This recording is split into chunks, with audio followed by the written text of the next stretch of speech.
Sir, during the campaign, you mentioned na even before we consider raising new taxes, we have to plug the leaks first. But in the last week, sir, your economic managers have been saying na we might consider new revenue measures. Have we come to a point when kailangan na nating mag-discuss ng new taxes?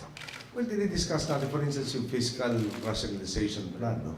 Maraming mga tax incentives na parang they're at cross purposes already. Yun ang ibig sabihin, review that.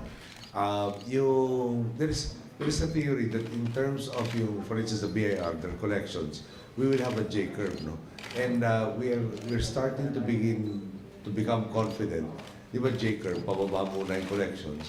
Pero alam nila gano'n kaseryoso tayo sa paghahabol nito collections, magiging pataas na. Parang severe yung upward trend. So, there will always be a review. Is there a need to impose new taxes? But at this present time, none of my economic managers are indicating that there is such a need. No? And again, the priority still is improving the tax collection efficiency. Sir, if ever we consider ba, sir, yung first... If ever, we're not considering. So we're all speculating. Not at this point. Sir, Can you just, parang, look at the deficit picture.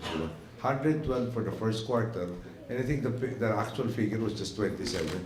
Ang laki ng difference do sa forecasted deficit natin. So, where does the impetus to increase taxes come from? So, sir, we're looking at mga lifting exemptions lang muna, not necessarily. There's a bill pending measures already in the legislature precisely to address that. Meron talagang luma na masyado, not realistic, kontra sa ibang incentives na binibigay. Kay Mia? Good morning, sir. Sir, ano po yung specific directives ninyo regarding the security following the death of Osama?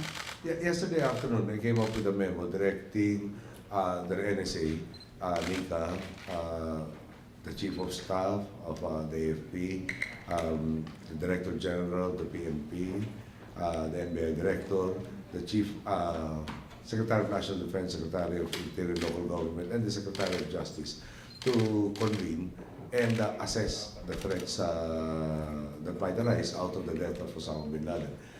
They're preparing their various briefs. They will be meeting by tomorrow by 9 a.m. Sir, meron po ba tayong na-receive na threats following the incident? Or ano po yung latest po ba na nakuha niyo? Well, I'll have the official by tomorrow. Very specific, not at this time. Okay, last question, Mia. Sir, your party mates are saying that Ombudsman Mercedes Gutierrez can only redeem herself if she cooperates with the government in pursuing cases against some of the former Arroyo officials. Would you urge her to cooperate? And do you share their view? If she testifies, then I think we will welcome. But we cannot intend to force anybody. We think there are substantial pieces of evidence for numerous cases already present. Sir, do you think this is the only way she can redeem herself? Can I just leave judgment until such time that we have the new ombudsman who's actually preparing all of the cases. Okay. Thank you, sir. Okay, thank you. Thank you. Thank you, Mr. President.